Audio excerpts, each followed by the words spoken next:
पूर्णमदः पूर्णमिदं पूर्णात् पूर्णमुदच्यते पूर्णस्य पूर्णमादाय पूर्णमेवावशिष्यते। ओम शांति शांति शांति। नामापिते च मधुरं मधुरं स्वरूपं कर्मापिते च मधुरं मधुरा स्मृतिश्च। बुद्धिं प्रबोधय प्रभो मधुबोधशक्तिं विद्यां प्रयच्छ परमां परिभावयामि। नारायणाखिल गुरो भगवन् नमस्ते। नारायणाखिल गुरो भगवन् नमस्ते। नारायणाखिल गुरो भगवन् नमस्ते। पृष्ठ कस्मात् वाक्यान्वयात् 512। भला क्यों, किस हेतु से परमात्मा में ही प्रकरण का पर्यवसान है, यह तो बताइए। वाक्यान्वयात, प्राप्त प्रसंग में जितने वाक्य हैं उनका अन्वय परमात्मा में ही चरितार्थ है, इसलिए। वाक्यम हीदम पौर्वापर्येण वेक्ष्यमाणं परमात्मानं प्रति अन्वितावयवं लक्ष्यते। वाक्यान्वयात सूत्र है, सूत्रानुकारी वाक्य आगे। वाक्यम ही इदं पौर्वापर्येण अवेक्ष्यमाणं परमात्मानं प्रति अन्वितावयवं लक्ष्यते। यह जो वाक्य है, पौर्वापर्य के प्रसंग का प्रामाणिक रीति से निरीक्षण परीक्षण करने पर परमात्मा या ब्रह्म में ही अन्वित परिलक्षित होता है, इसलिए। कथमिति, भला कैसे, तदुपपाद्यते। अब कहते हैं कि इस प्रकार परमात्मा में ही प्राप्त प्रसंग का वाक्य का अभिप्राय चरितार्थ है, सन्निहित। अमृतत्वस्य तो नाशास्ति वित्तेन इति याज्ञवल्क्यात् उपश्रुत्य येनाहं नामृतास्यां किमहं तेन कुर्यां यदेव भगवान् वेद तदैव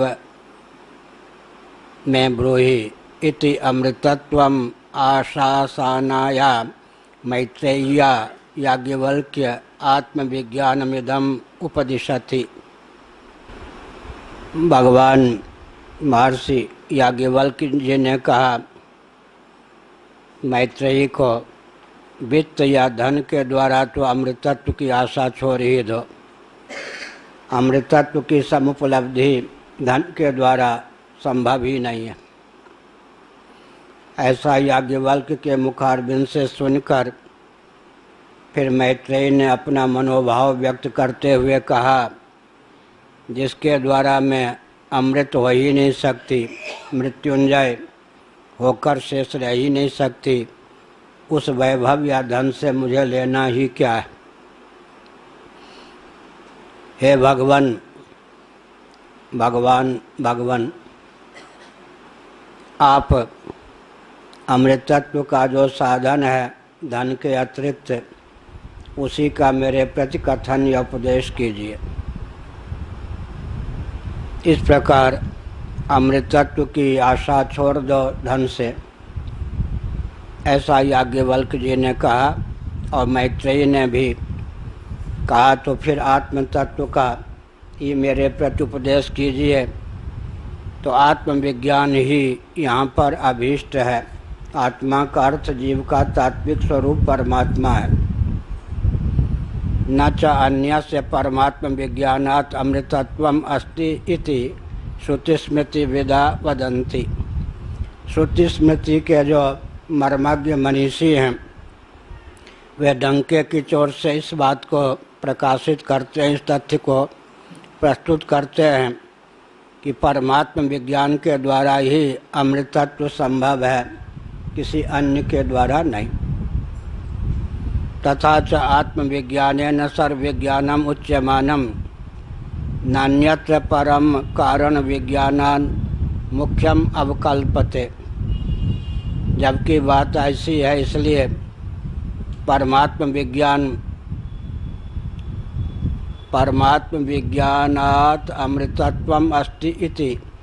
परमात्म विज्ञान के द्वारा ही अमृतत्व की सिद्धि होती है।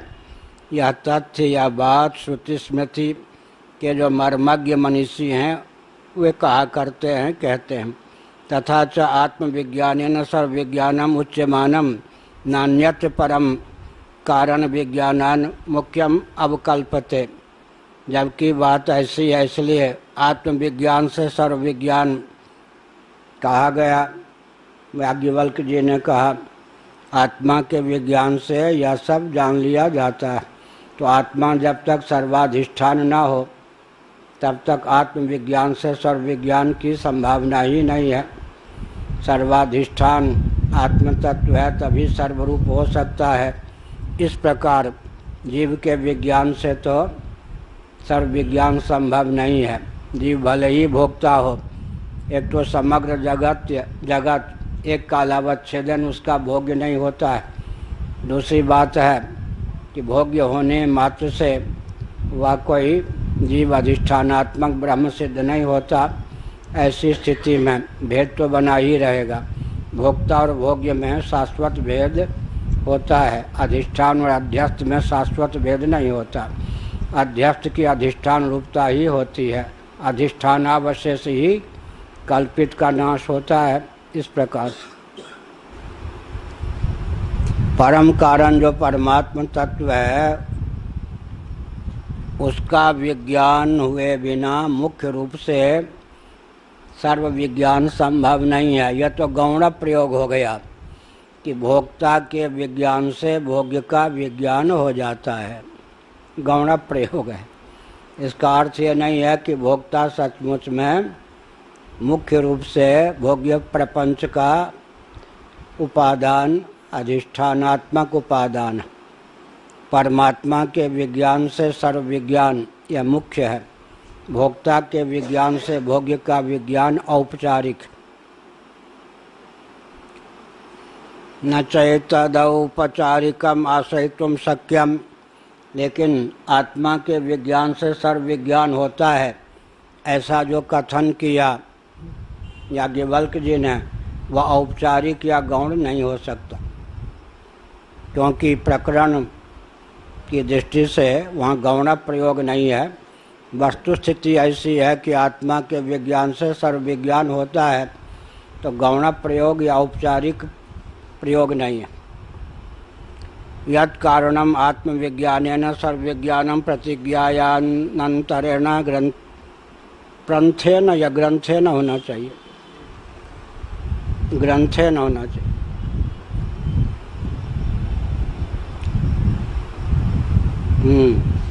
लीजिए, तदेव उपपादयति ब्रह्मतम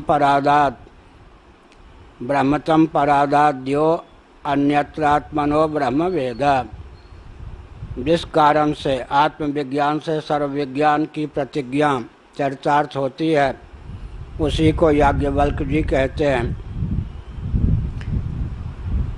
ब्राह्मण उसको पराजित कर देता है जो आत्मा से ब्राह्मण को अन्य समझता है। ब्रह्म माने ब्राह्मण। यहाँ क्या हम लोगों के पास क्या हथियार है? हमें कोई पराजित नहीं कर सकता, क्योंकि किसी को हम आत्मा से भिन्न नहीं जानते। ब्राह्मण उसे पराजित कर देता है जो ब्राह्मण को अपने से भिन्न समझता है। अब वो ब्राह्मण भी अपने को अन्यों से भिन्न समझता है, तो ब्राह्मण भी पराजित होता है, और जो ब्राह्मण को अपने से भिन्न समझता है वो भी पराजित होता है। मतलब जिसको आत्म तत्व का सम्यक विज्ञान नहीं है, अधिष्ठानत्वेन आत्मा की अद्वितीयता का सम्यक बोध नहीं है, वो जितने हैं वो पराजित होते जाते। सबसे बड़ा हथियार कौन है? एटम बम से भी अधिक शक्ति हम लोगों के पास है या नहीं? आत्मविज्ञान है। हम किसी को अपने से भिन्न समझते नहीं, भावुकता के कारण नहीं, प्रमाण बल समन्वित भाव के कारण, प्रमाण बल समन्वित भाव की प्रगल्भता के कारण किसी को अपने से भिन्न नहीं समझते। तो जो तत्वज्ञ अपने से भिन्न किसी को नहीं समझता है, उसे पराभूत करने वाला, पराजित करने वाला विश्व में कोई माई का लाल नहीं है। और जो अपने से किसी को भी, जिसको भिन्न समझता है, उसके द्वारा वो पराजित होता है। तो ब्राह्मण उसको पराजित कर देता है जो ब्राह्मण को अपने से भिन्न समझता है। ऐसे ही यो ही ब्रह्म क्षत्रादिकम जगत आत्मनो अन्यत्र स्वातंत्र्येण लब्ध सद्भावम पश्यति तम मिथ्यादर्शिनम तदैव मिथ्यादृष्टम ब्रह्म क्षत्रादिकम जगत पराकरोति इति भेद दृष्टिम अपोद्य इदम सर्वम यदमात्मा इति सर्वस्य वस्तुजातस्य आत्मं व्यतिरेकम अवतारयति। अब कहते हैं ब्रह्म क्षत्र से उपलक्षित पूरा जगत ले लीजिए। जो ब्राह्मण क्षत्र उपलक्षण है, ब्राह्मण क्षत्रिय वैश्य शूद्र किसी को भी, घटपट स्त्री पुत्र तरुलता गुल्म इत्यादि को भी, आकाश वायु तेज जल पृथ्वी आदि को भी अपने से भिन्न समझता है और स्वतंत्र सत्य समझता है। स्वातंत्र्येण लब्ध सद्भावम पश्यति, वो सबसे पराभूत होता है। जीवन में पराजित पराजित पराजित ही होता रहता है। पराजय के अतिरिक्त विजय नाम की कोई चीज़ उसके जीवन में नहीं होती। व्यावहारिक दृष्टि से कहीं युद्ध आदि में जीत कर भी वो हारा हुआ ही माना जाता है। यह कहा तम मिथ्यादर्शिनम तदेव मिथ्यादृष्टम ब्रह्म क्षत्रादिकम, वह जो मिथ्यादर्शी है, मिथ्या दृष्टि के कारण ही जिस जिस पर उसकी दृष्टि जाती है, जिस जिस को अपने से भिन्न समझता है, उसके द्वारा वो पराभूत या पराजित होता जाता है। ब्रह्म क्षत्रादिकम जगत पराकरोति इति, ब्रह्मण क्षत्र आदि से उपलक्षित समग्र जगत उसको पराभूत क्या कर देता है, पराजित कर देता। इससे बढ़कर कोई अस्त्र शस्त्र होगा, पर के छोड़ देते ना, इसलिए आत्मबल नहीं आता। इसका मनन करना चाहिए और सबको आत्मदृष्टि से कैसे निहारा जाए उसका अभ्यास करना चाहिए। अभ्यास की परिपक्वता के बाद आत्मज्ञ कहीं पराजित हो ही नहीं सकता। करोड़ों एटम बम की शक्ति को मात करने वाला यह आत्म बम है। आत्म बम हम लोगों के पास गुरुओं ने क्या दिया है, देवताओं ने क्या दिया, आत्म बम। इसीलिए हम लोग सबका सम्मान करते, डरते किसी से भी नहीं। काल भी आ जाए तो एक बार काल को नमस्कार कर दूंगा। काल ऐंठ कर दिखाने लगे तो फिर कहूँगा कि आप पराजित हो गए, अगर आप आत्मदर्शी नहीं हो। हम पराजित नहीं हो सकते, ये अभिमान नहीं है, आत्मदर्शन का प्रभाव है। क्या काल भी अगर किसी के साथ मुठभेड़ करना चाहे, तत्वज्ञ के आगे काल घुटना टेकता है। इसीलिए भगवान ने कहा, एकादश स्कंद श्रीमद् भागवत, जो बहिर्मुख व्यक्ति होते हैं उनकी दृष्टि, उनके लिए मैं परमात्मा ही काल हो जाता। अंतर्मुख व्यक्ति होते हैं, आत्मविज्ञान संपन्न होते हैं, उनके लिए काल आत्मा स्वरूप हो जाता है। आत्मा से क्या भय। अरे ब्राह्मण क्षत्रिय की मुख्यता है, हम लोग कोई सेकुलर वादी हैं क्या? ब्राह्मण क्षत्रिय व्यासपीठ से संबद्ध कौन है? ब्राह्मण। राजगद्दी राजतंत्र से संबद्ध कौन है? क्षत्रिय। इनकी मुख्यता है। ब्राह्मण और क्षत्रिय सैद्धांतिक धरातल पर मिलकर चलते हैं तो रामराज्य धर्मराज की स्थापना होती है। समझ गए? फिर मेरी धारा उधर न चली जाए, लेकिन वो भी जानने की आवश्यकता है। अब वो सामने यंत्र है, बड़ी मुसीबत होती। कैद है। अंग्रेजों की कूटनीति के वशीभूत होकर ब्राह्मणों को दिशाहीन किसने किया? प्रथम प्रधानमंत्री महोदय ने ब्राह्मणों को दिशाहीन कर दिया। अंग्रेजों की कूटनीति थी। और गांधी जी के आश्रम में अमुक कर्मी भोजन बनाते थे और ब्राह्मण सफाई का काम करते थे। वो अंग्रेज़ों की कूटनीति थी। उसी का आजकल व्यास विस्तार हुआ है। सरदार वल्लभ भाई पटेल बहुत अच्छे थे। देशी राजाओं को पृथक पृथक न रहने देकर एक सूत्र में शासन को किया, लेकिन क्षत्रियों का तो बंटाढार हो गया। सूझबूझ का परिचय नहीं दे सके क्योंकि अंग्रेज़ों की कूटनीति के शिकार वो भी हो गए। क्या कल ही मैं किसी से बात कर रहा था, अभी देशी राज्य है या नहीं? हाँ, जितेंद्र जी से बात कर रहा था। जिन जिन प्रांतों में भाजपा की सरकार है वो भी कोई भाजपा का अनुशासन मानने वाली है क्या? नहीं है। सबकी स्वतंत्र खिचड़ी चलती है। ममता बनर्जी की तो बिल्कुल चलती है क्योंकि वो तो भाजपा की है ही नहीं। इसका मतलब देशी राज्य से पिंड छुड़ाने के लिए कदम उठाया गया, उससे अधिक देशी राज्य की स्थापना हो गई। जितने प्रांत उतने पृथक राज्य है। हाँ, ये हो गया। तो क्षत्रियों को दिशाहीनता कहने में संकोच है, लेकिन तथ्य तो तथ्य ही है। ये सरदार वल्लभ भाई पटेल की सूझबूझ में कमी के कारण। और बीपी सिंह के बाद में कहेंगे बात, नरसिंह राव ने और ये वाजपेयी जी ने वैश्यों को दिशाहीन कर दिया विदेशी कंपनी को भारत में बुला करके। और बीपी सिंह ने शूद्रों को हमसे पृथक करके देश को नष्ट करने का मार्ग प्रशस्त कर दिया। समझ गए? और अमुक ने, गांधी जी आदि ने हमारे अभिन्न अंग को हमसे पृथक हरिजन, किसी ने दलित कह करके इतनी दूरी बना दी कि हमारे अब हो ही नहीं सकते आसानी से। तो अंग्रेज़ों की कूटनीति शीर्षस्थ राजनेताओं के द्वारा अब तक किस प्रकार कारगर है, इधर ध्यान देना चाहिए।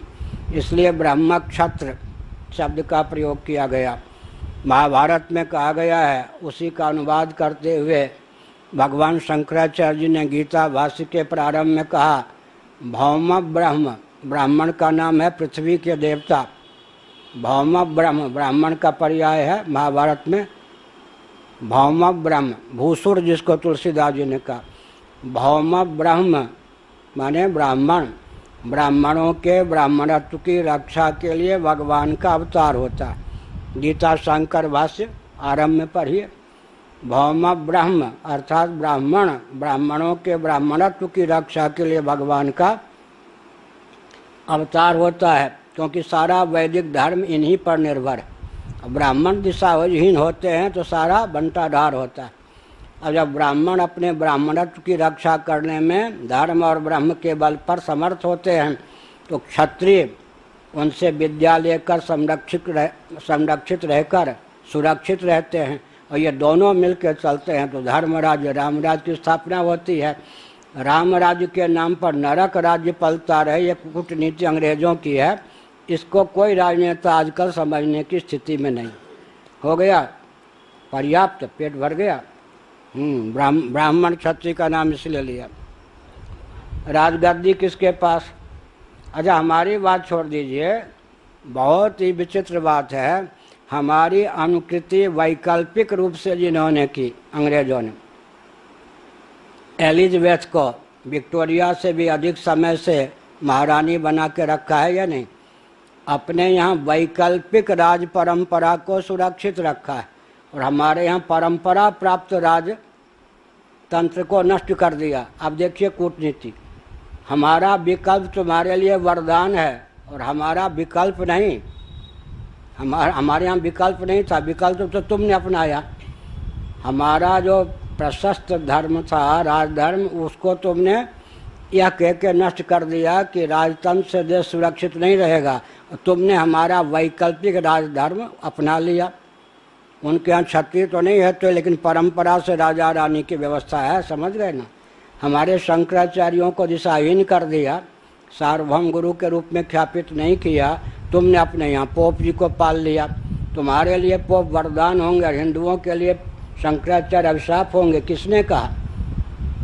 इसीलिए ब्राह्मण क्षत्रिय, व्यासपीठ और शासन तंत्र दोनों अगर सैद्धांतिक सामंजस्य साध कर चले तो फिर क्या होगा? वैश्य तंत्र सुरक्षित रहेगा, शूद्र तंत्र सुरक्षित रहेगा, हाथी के पाँव में दोनों का पाँव, ये दोनों गद्दी दिशाहीन हो जाएं तो सब खत्म हो गया। व्यासपीठ भी दिशाहीन आज है, शासन तंत्र भी दिशाहीन है, तो भारत के आंसू पोंछने वाला कोई नहीं।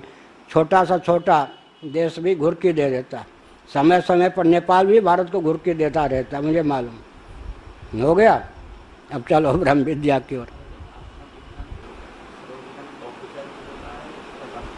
नहीं, औपचारिक शब्द का प्रयोग यह किया कि यहाँ आत्मा या परमात्मा को मुख्य प्रतिपाद्य न मानकर जीव को ही मुख्य प्रतिपाद्य मानोगे तो जीव के केवल क्योंकि प्रियम भवति इस प्रिय शब्द को पकड़कर जीव का प्रतिपादक या प्रकरण है ऐसा मान लोगे तो जीव के लिए जगत क्या होगा? भोग्य होगा। कालक्रमेण एक कालावच्छेदन, कालक्रम से ही तो भोग्य होगा। हम में से कौन सा जीव है कि एक कालावच्छेदन एक साथ सबका भोक्ता हो जाए? कालक्रम से। अब भोक्ता की भोग्य रूपता जो है वो गौण है या मुख्य? इस लोटे का उपयोग हम पानी पीने में करते हैं, पानी भी हमारा भोग्य और लोटा भी हमारा भोग्य। अब हमसे यह भिन्न हो गया, लोटा और पानी कैसे कहेंगे? गौण प्रयोग है। लेकिन जब हम ब्रह्म का प्रकरण मानेंगे तो ब्रह्म तो अधिष्ठान है, वो भोक्ता भोग्य दोनों से अतीत है। अधिष्ठान है तो सचमुच में मुख्य रूप से सर्व विज्ञान होगा, और भोक्ता के ज्ञान से जो भोग्य प्रपंच का ज्ञान होगा वो कैसा होगा? औपचारिक होगा, गौण होगा। गौण इसलिए होगा कि भोक्ता भले ही भोग्य पदार्थ का सेवन करे, भोग्य पदार्थ तो नहीं हो जाता। मन के द्वारा तात्कालिकी तादात्म्यापत्ति होती है। पृथ्वी का भी हम भोग करते हैं, जल का भी, तेज का भी, वायु का भी, आकाश का भी, घटादि का भी। ये सब पार्थिव पदार्थ, वारुण पदार्थ, तेजस पदार्थ, वायव्य पदार्थ सब का हम उपभोग करते हैं। तो हमारी सर्वरूपता कहाँ होती है? जब तक हम भोक्तृत्व को पकड़े हुए हैं, जीवत्व को पकड़े हुए हैं, तब तक भोग्य पदार्थ हमारा उल्लास विलास या विवर्त कैसे सिद्ध हो सकता? नहीं हो सकता। तो गौण प्रयोग यहाँ है औपचारिक। जीव का ही प्रकरण मानने पर एक विज्ञान से, आत्मा के विज्ञान से सर्व विज्ञान की प्रतिज्ञा जो चरितार्थ होगी औपचारिक विधा से होगी, मुख्य रूप से नहीं होगी। क्योंकि ये आत्मा का अर्थ जीव मानना पड़ेगा, जीव को भोक्ता मानना पड़ेगा। भोक्ता भोग्य पदार्थों का सेवन करता है, लेकिन इसका अर्थ ये नहीं कि वो भोग्य पदार्थ भोक्ता से भिन्न नहीं है, मिथ्या हो गए, ऐसा तो नहीं। जिसको हम आत्मा के अतिरिक्त जिसको मिथ्या नहीं समझेंगे तद्रूप हम नहीं हो सकेंगे। तद्रूप नहीं हो सकेंगे तो उसी से हम पराजित हो जाएंगे। अयुद्ध की विद्या है, अधिष्ठान विजयी होगा या अध्यस्त? अध्यस्त कितने भी गोलीबारी करे, हाथ पांव चला ले, अधिष्ठान पर उसकी दाल क्या गलेगी? सामान्य नियम है, कार्य की दाल कारण पर नहीं गलती। निमित्त नैमित्तिक भाव को लेकर एक उदाहरण है। जल में डुबकी लगा ले कोई व्यक्ति, अब वाक इंद्री के देवता जो अग्नि जल में जाकर समा गए, जल उनका अभिव्यंजक संस्थान है, अब वाक की गति नहीं है। इसीलिए देवराज, आगे जो प्रवचन में आएगा, भागवत में पहले से लिखा है, देवराज इंद्र ब्रह्म हत्या, वृत्रासुर को मारने के बाद जो ब्रह्म हत्या लगी, उससे बचने के लिए 1000 वर्ष तक सरोवर में कमल नाल में छिप के रहे, भूखे रहे। भूखे क्यों रहे? इंद्राय स्वाहा इदम इंद्राय नमः। देवता जो हैं अग्नि मुख से भोजन करते हैं और जल में अग्नि की गति नहीं है। इसी प्रकार महाभारत में आया कि कारण से टकराने पर व्यक्ति चकनाचूर हो जाता है। ब्राह्मणों से क्षत्रिय की उत्पत्ति हुई। महाभारत आदि देखिए, क्षत्रिय किसी और से टकराकर विजयी हो सकता है, ब्राह्मण से टकरा के चकनाचूर हो जाए, क्योंकि कार्य की कारण में गति नहीं होती है। इस दृष्टि से बताया गया। तो ब्राह्मण का नाम पहले क्यों लिया गया? अग्रज है। क्षत्रिय का अच्छा व्यासपीठ उनके अधीन है, गुरुगद्दी है, वो गुरु तत्व है ब्राह्मण, भगवान की ओर से निर्धारित। क्या भगवान की ओर से ब्राह्मण जो हैं गुरुस्थानापन्न है। और क्षत्रिय राज करने के लिए बनाए गए। ब्राह्मण को राज्य सौंप दीजिए, ताश नश हो जाएगा। ब्राह्मण राज्य का संचालन राजा के द्वारा कर सकते, राजा बन जाएंगे तो बंटाढार हो जाएगा। वो भगवान ने, जैसे ये क्या है, भुजदंड है या नहीं, भुजदंड है ना।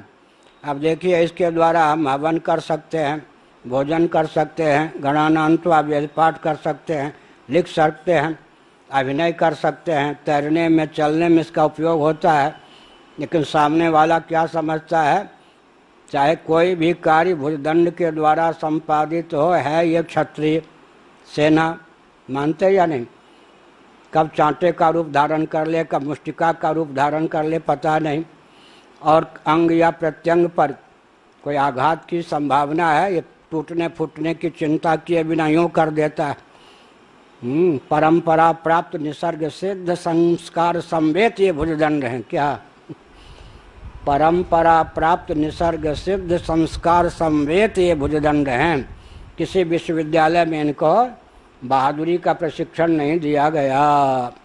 यहाँ तक कि भारती कृष्ण जी महाराज ने उनका जो अंग्रेजी में ग्रंथ है सनातन धर्म, उसमें लिखा बुद्धि सो जाती है तब सुसुप्ति में, तो बुद्धिपूर्वक आदेश हो ही नहीं सकता। जो बुद्धि सो गई तो, लेकिन उस समय मच्छर काटने आता है तो परंपरा प्राप्त निसर्ग सिद्ध संस्कार संवेद भुजदंड क्यों? अब मच्छर भग गया तो खुजला देता है, काट के भाग गया ना। अच्छा पेट में आ गया तो कचूमर निकाल देता है। तो ये छात्र धर्म है। माने सुसुप्ति में भी इसको जागरूकता इतनी बिना आदेश के अपना काम करने में समर्थ है। भारती कृष्ण महाराज ने लिखा, ये हुआ ना। हाँ, इंद्रियां की बात छोड़ दीजिए, हमने कहा बुद्धि सो जाती है, इंद्रिय तो सपने में सो जाते। लेकिन आप इसका आप क्या करेंगे, इसका खंडन कैसे करेंगे? यूँ करते या नहीं? बाद में जब नींद टूटती है तो खुजलाया दिखता है नहीं नाखून से, तो कल्पना करते हैं मच्छर काट के भाग गया। और कभी कभी मच्छर का शव और रक्त निकल यहीं मिल जाता है। तो अब ये देखिए क्या हुआ, बिना आदेश के इसमें। इसीलिए तो मैंने कहा ना, परंपरा प्राप्त निसर्ग सिद्ध संस्कार संवेद या भुजदंड है। दोनों को मिलाकर कहें संस्कार संवेद ये भुजदंड हैं। किसी के आदेश की जरूरत नहीं सुसुप्ति में, क्योंकि आदेश कैसे होगा? बुद्धि के माध्यम से होगा, बुद्धिपूर्वक तो आदेश हो ही नहीं सकता। तो ये संस्कार के कारण, इसी का नाम है क्षात्र धर्म। जुकाम का बहाना लेकर सीमा से भगने वाले बहुत हुए या नहीं? नाम क्या हम लें? क्षत्रिय होगा तो मर जाएगा, भगेगा नहीं। हो गया ब्रह्मक्षत्र। लो जी आगे। हाँ क्या कह रहे?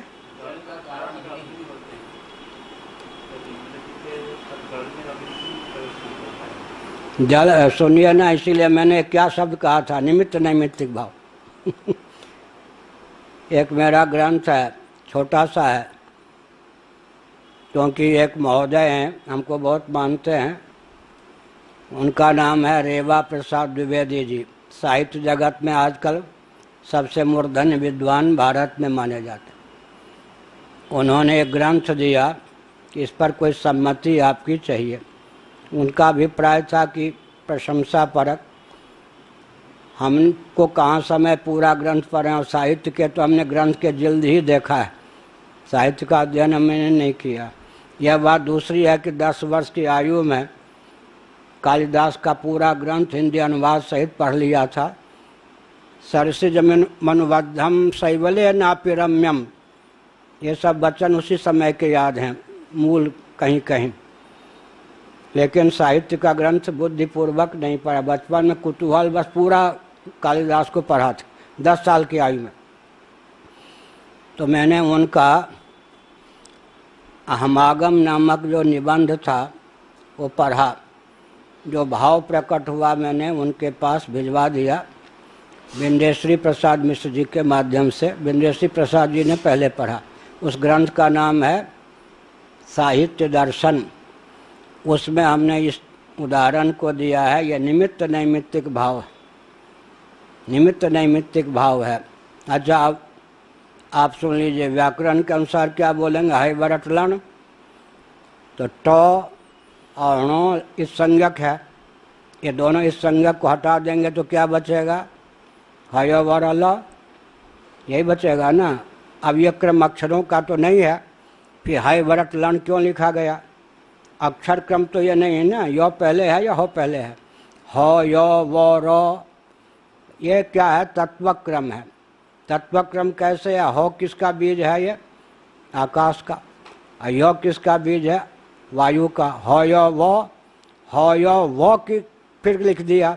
वो का अर्थ है जल का बीज, और रो है अग्नि का बीज, और लो है पृथ्वी का बीज। अब वैयाकरण प्रायः यहाँ पर ये नहीं ध्यान देते कि यह क्रम क्यों अपनाया गया। ये अक्षर क्रम नहीं है, ये तो तत्व क्रम है। लेकिन तत्व क्रम में यहाँ विसंगति कैसे आ गई? विसंगति आ गई कि हो यो वो, जल का जो बीज मंत्र है वम या वो पहले कहा गया। तेज का जो बीज मंत्र है रम या र, वो बाद में कहा गया। यहाँ हमने लिखा निमित्त नैमित्तिक भाव। और भी एक जगह, तो उधर चलेंगे तो समय चला जाएगा। ये निमित्त नैमित्तिक भाव। कौन कह रहे हैं? निमित्त कारण अभिव्यंजक होता है अपने उपादान का।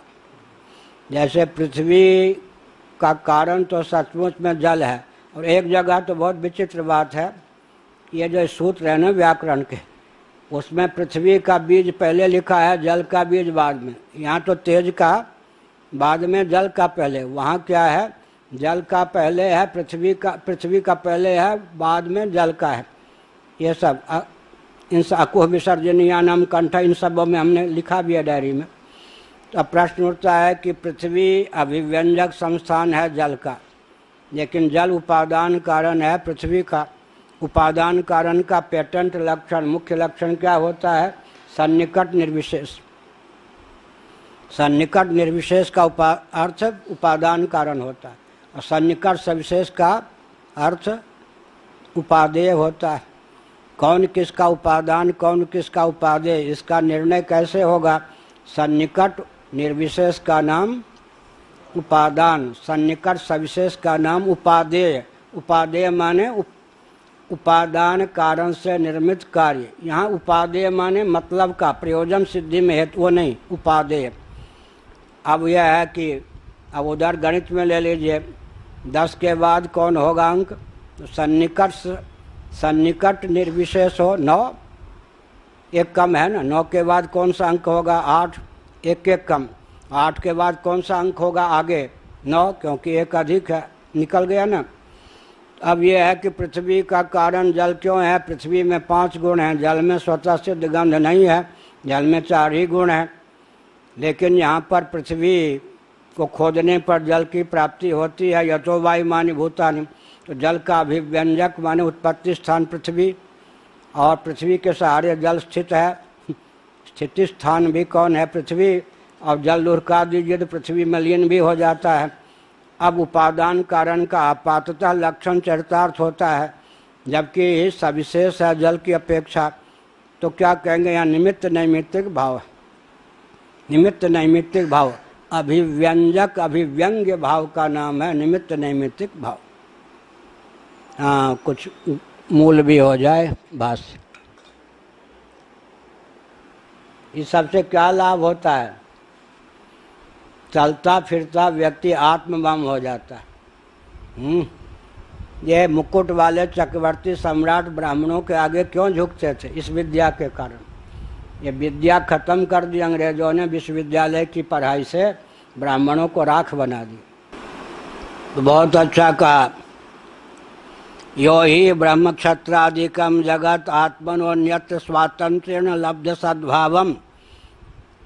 जगत को स्वतंत्रता से लब्ध सत्ता को समझते हैं, जगत स्वतंत्र सत्य है ऐसा मानते हैं। बहुत अच्छा दिया। पश्यति देखता है, तम मिथ्यादर्शिनम, वो मिथ्यादर्शी हो गया। मिथ्या को सत्य समझने वाला मिथ्यादर्शी हुआ या नहीं, और सत्य को मिथ्या समझने वाला भी मिथ्यादर्शी हुआ। जगत है मिथ्या, उसको स्वतंत्र सत्य मान लिया, जबकि अनात्म प्रपंच में सत्ता कहाँ से प्राप्त है? सद्रूप आत्मा से। चित्ता कहाँ से प्राप्त है? चिद्रूप आत्मा से। प्रियता कहाँ से प्राप्त है? प्रिय रूप आत्मा से। और हमने जगत को सत्य मान लिया तो मिथ्यादर्शी हो गए। तदेव मिथ्या दृष्टम ब्रह्म क्षत्रादिकम, ब्राह्मण क्षत्रिय इत्यादि सबका ले लिया। इत्यादिकम माने और भी जिनका उल्लेख नहीं किया गया, वे सब जब मिथ्या अपने से भिन्न देख लिए गए। अभिन्न कैसे देख सकते हैं? बड़ी विचित्र बात है ये है, अभिन्न कैसे देखे जा सकते हैं? जब आत्मा को अधिष्ठान स्वरूप समझेंगे तो अध्यस्त होकर ही अभिन्न हो जाएंगे। जब हम आत्मा को अधिष्ठान स्वरूप नहीं समझेंगे तो ब्राह्मण ब्राह्मण रह जाएंगे, क्षत्रिय क्षत्रिय रह जाएंगे। हम ब्राह्मण क्षत्रिय नहीं हो सकते। क्या दर्शक जो है वो ब्राह्मण, जिस ब्राह्मण को देखता वो थोड़े हो जाएगा। इस मिथ्या दर्शन के कारण भले ही वो ब्राह्मण भी मिथ्यादर्शी हो, वो क्षत्रिय भी मिथ्यादर्शी हो, लेकिन वह ब्राह्मण इस मिथ्यादर्शी को पराजित कर देगा।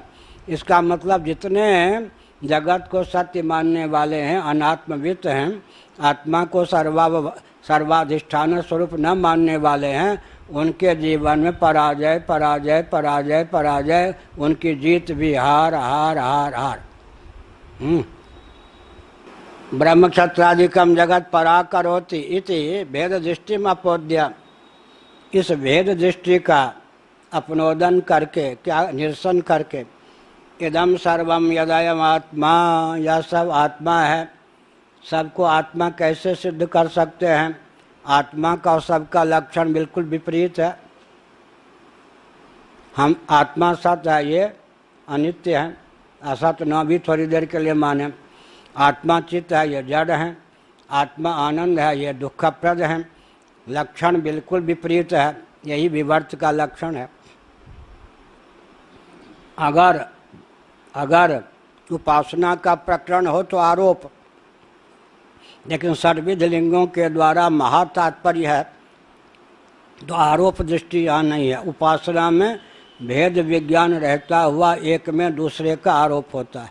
अब ब्रह्म में ऑल ऑफ सडन एकाएक भेद दृष्टि के बिना ही एक में दूसरे का आरोप हो जाता है। एक दिन हमने उदाहरण दिया, रस्सी और सर्प का भेद उस समय नहीं मालूम है, रस्सी में सर्प का आरोप हो गया तो भ्रम हो गया। और नागपंचमी के दिन सर्प की पूजा करनी है, रस्सी का टुकड़ा ले लिया, रस्सी को रस्सी समझा, सर्प को सर्प समझा, लेकिन रस्सी को मैं सर्प की भावना करके पूजा की तो उपासना हो गई। उपासना भ्रम नहीं है और वह भ्रम भ्रम ही है, यह हुआ। तो फिर यहाँ उपासना का प्रकरण है नहीं और लक्षण दोनों के मिलते नहीं। रज्जु के लक्षण अलग, सर्प के लक्षण अलग, नभ के लक्षण अलग, नीलिमा के लक्षण अलग। नभ निरूप है, नीलिमा रंग है, तो नभ नैल कैसे बनेगा? लक्षण में विपरीतता है और सर्वात्म भाव का कथन है, तो एकमात्र विवर्तवाद को लेकर चरितार्थ होगा कि आत्मा का यह विवर्त है। विवर्त माने जिस रूप में परिलक्षित होता है उस रूप में इसकी स्थिति नहीं है। इति सर्वस्य वस्तु जातस्य आत्मं व्यतिरेकम अवतारयति। आत्मा व्यतिरेकम, जितने भी पदार्थ हैं सबको आत्मा से अव्यतिरिक्त का निरूपण किया गया है। किनके द्वारा? श्रुति के द्वारा, याज्ञवल्क्य महर्षि के द्वारा। वो तभी संभव है जब आत्मातिरिक्त जो कुछ अनात्म प्रपंच जिससे प्रपंच है वो आत्मा में अध्यस्त मान लिया जाए। यह अब ब्रह्म सत्यम जगन मिथ्या, जिनको उपनिषदों का अध्ययन नहीं है वो कहते शंकराचार्य ने ये बम बाजार दिया, गलत। निरालंबोपनिषद का यह वचन है, शंकराचार्य ने तो उस वचन को लिया है। ब्रह्म ज्ञानावली माला में शंकराचार्य ने जो ब्रह्म सत्यम जगन मिथ्या कहा वो उनका वाक्य नहीं है, वो तो निरालंबोपनिषद का वचन है, उद्धृत किया है। अब उपनिषद को भी मत मानो, फिर क्या हुआ? इति सर्वस्य हो गया। इति सर्वस्य वस्तुजातस्य आत्मा व्यतिरेकम अवतारयति दुंदुभ्यादि दृष्टान्तैश्च बृहदारण्यक 4-5-8 ए तमेवा व्यतिरेकम दृढ़यति अस्य महत्वभूतस्य निश्वसि तम एतत् यद एतदृग्वेदः, या कहते हैं। अब कहा दुंदुभ्यादि को लेकर, यहाँ दुंदुभी आदि के शब्द होते हैं। बांसुरी के अलग, ढोलक के अलग, मजीरा के अलग, वीणा के अलग, सारंगी के अलग, हारमोनियम के अलग, दुंदुभी के अलग, ऐसे। अब सब में अनुगत पदार्थ कौन है? स्वर सामान्य, ध्वनि सामान्य, स्वर सामान्य, और सबकी अपनी अपनी विशेषता भी है। बांसुरी के स्वर अलग, ऐसे। अच्छा, उसमें सारे गामा पधानी के हिसाब से भेद भी हो जाता है। स, ऋषभ, रे, ये सब सारे गौमा पौधा नी सा, सारे गामा पौधा नी, निषद हो गया। ये पंचम, प माने पंचम, पंचमा स्वर हो गया, निषाद हो गया। ऐसे ईश्वर के भेद हैं। ये रैवत, ये रौ, सारे ऐसे। इसका मतलब ये सप्त स्वर हैं, ये सब तो हैं, लेकिन मूल में क्या है? सामान्य स्वर। सामान्य के बिना विशेष का अधिगम नहीं होता, और विशेष में सामान्य की अनुगति होती है। इस प्रकार से सामान्य का बोध हुए बिना विशेष का अधिगम हो ही नहीं सकता। तो विविध प्रकार के वाद्य यंत्रों से विविध प्रकार की स्वर लहरी निकलने पर भी स्वर सामान्य में स्वर विशेष कल्पित होते हैं। ये नाम है या स्वरों के नाम है? उसी का सारांश है सा, रे, ऋषभ, गौ, ऐसे। मो, मध्यम, मध्यम के लिए मो कहा, ऐसे। प, पंचम के लिए प कहा। अब संगीत की बात छोड़ो। धी, सारे ग म प ध, ध धैवत, नी निषाद, हाँ ये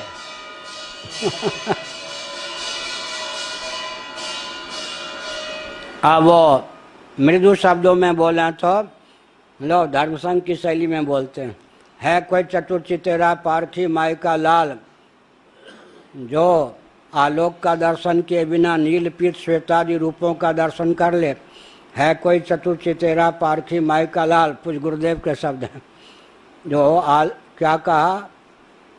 तंतु का दर्शन किए बिना पट का दर्शन कर ले। है कोई चतुर्चितेरा पारखी माई का लाल, सुवर्ण सामान्य का दर्शन किए बिना कटक मुकुट कुंडलादि सुवर्णाभूषणों का दर्शन कर ले। है कोई चतुर्चितेरा माई का लाल पारखी, जल का दर्शन किए बिना जल तरंग का दर्शन कर ले। है कोई चतुर्चितेरा पारखी माई का लाल, जो सामान्य का मिट्टी का दर्शन किए बिना मृत घट का दर्शन कर ले। विशेष का दर्शन सामान्य के बिना हो ही नहीं सकता है, और सामान्य में विशेष भाव अध्यस्त होता है। जिसके बिना जिसका दर्शन ही संभव न हो। भगवान का दर्शन पहले होता है या जीव का? या अच्छा ये भी है, भगवान का दर्शन पहले होता है या जीव का, जगत का? भगवान का। कैसे बताओ? कह दिया सुन के। ये श्री रामानुज वेदांत से आचार्य हैं, प्रयाग के आश्रम यही समय वेदांताचार्य। भगवान का दर्शन हुए बिना जगत का दर्शन नहीं हो सकता है। कोई चतुर्चितेरा पारखी माई का लाल, तो दर्पण का दर्शन किए बिना दर्पण में प्रतिफलित अपने मुखचंद्र का दर्शन कर ले, संभव है क्या? नहीं ना। इसका मतलब क्या हुआ? भगवान का दर्शन पहले होता है या भव का? पहले काष्ठ का दर्शन होता है या मेज का? पहले प्लास्टिक का दर्शन होता है या चश्मा के खोल का? सामान्य का दर्शन हुए बिना विशेष का दर्शन हो ही नहीं सकता। तो भगवान जगत के उपादान कारण हैं और जगत में अनुगत भी हैं।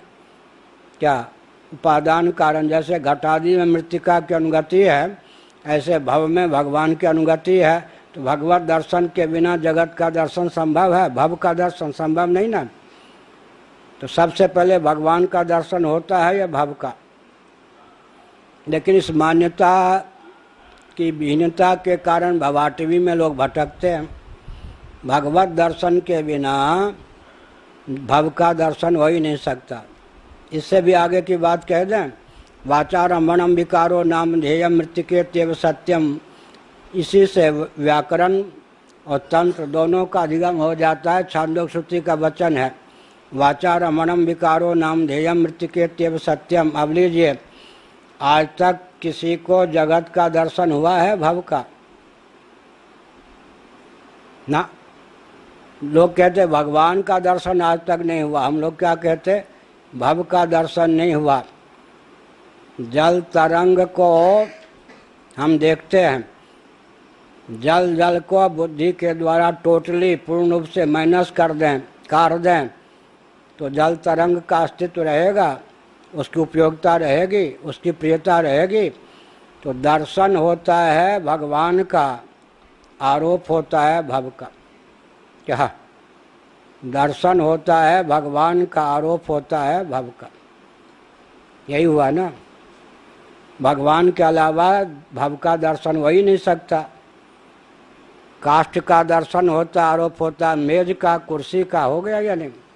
इसीलिए वाचारम्भणम विकारो नाम ध्येयम मृत्तिकेत्येव सत्यम। तो भगवान ने क्या कहा? यजन्त्यविधि पूर्वकम। गीता।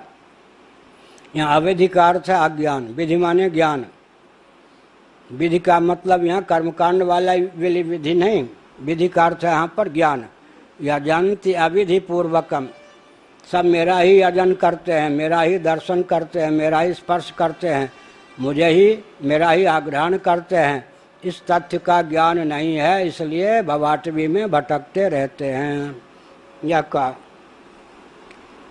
तो दुंदुभ्यादि दृष्टान्तश्च यह कहा, तमेव अव्यतिरेकम रहयति। अव्यतिरेकम यस्य महत्वभूतस्य निश्वसितमेतद् ऋग्वेदः। भगवान का निश्वसित जो है यह ऋग्वेद है। इत्यादि न च प्रकृतस्य आत्मनो नाम रूप कर्म प्रपंच कारणताम व्याचक्षाणः परमात्मानमेवं गमयति। अब शंकराचार्य ने भाष्य में लिखा है, वेद वेद हो गए शब्दात्मक है ना। अच्छा, व्याकरणों के परिभाषा को के अनुसार वेद को परिभाषित करेंगे तो क्या होगा?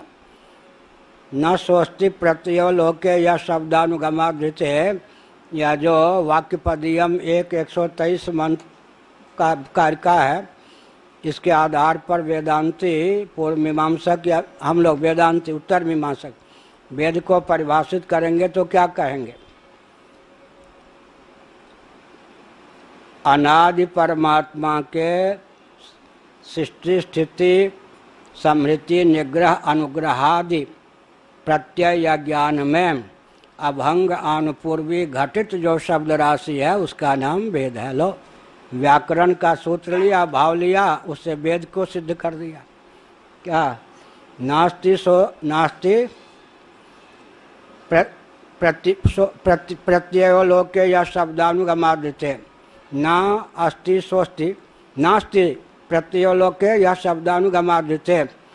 कोई भी ऐसा व्यवहार साधक बोध नहीं जिसमें शब्द का अनुवेद न हो। इसी को हम अगर और फैला के कहेंगे तो क्या कहेंगे? किसी भी भाषा के किसी भी शब्द या शब्दजन्य संस्कार का अनुवेद हुए बिना, आलंबन लिए बिना एक संकल्प करके कोई दिखा सकता है? एक विकल्प, एक निश्चय, एक अहंकार, एक स्मृति। किसी भी भाषा के किसी भी शब्द या शब्दजन्य संस्कार का आलंबन लिए बिना संकल्प रूप प्रत्यय की सिद्धि हो सकती है, विकल्प रूप प्रत्यय की सिद्धि हो सकती है? नहीं ना। और निश्चय रूप प्रत्यय की सिद्धि हो सकती है? नहीं। और अहम या गर्व रूप प्रत्यय की सिद्धि हो सकती है? नहीं। स्मरण रूप प्रत्यय की सिद्धि हो सकती है? नहीं। इस प्रकार से सच्चिदानंद स्वरूप परमात्मा के सृष्टियादि विषय ज्ञान में अभंग आनपूर्वी घटित शब्द राशि का नाम वेद है। इस व्याकरण के जो भाव हैं उसको आधार पर वेद को सिद्ध किया हमारे पूज्य गुरुदेव ने। उनका नाम क्यों लिया? विद्या शापित न हो जाए। जिनसे जो चीज़ मिले उनका नाम न लेने पर उस ऋषि का भगवान की ओर से शाप लग जाता है। इसीलिए कृतज्ञता ज्ञापन आवश्यक है। अब एक दो पंक्ति रह गई। हाँ, क्या करें?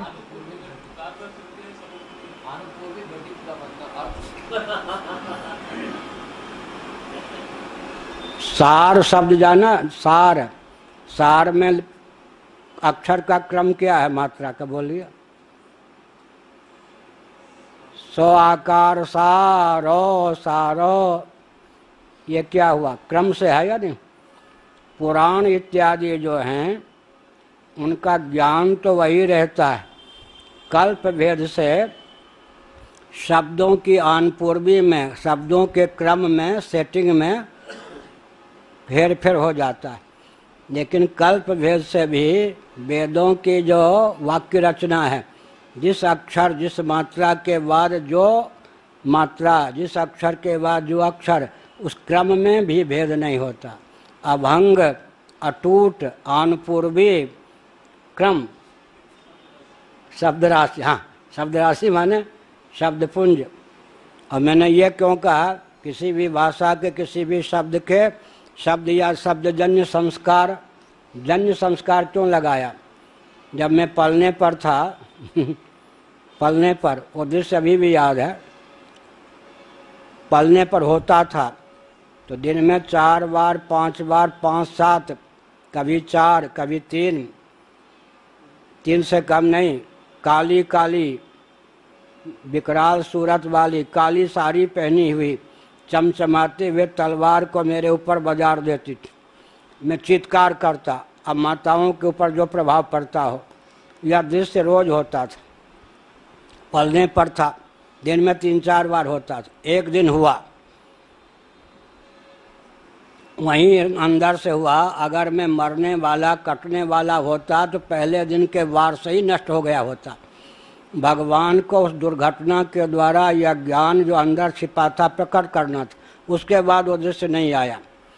तो क्या वो शब्दजन्य संस्कार था।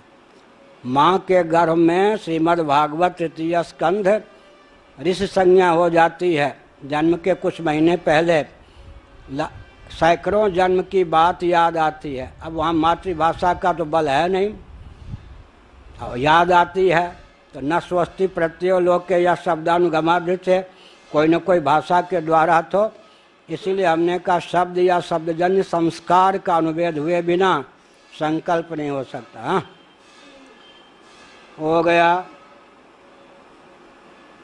इत्यादि न च प्रकृत से आत्मनो नाम रूप कर्म प्रपंच कारणतम व्याचक्षाण।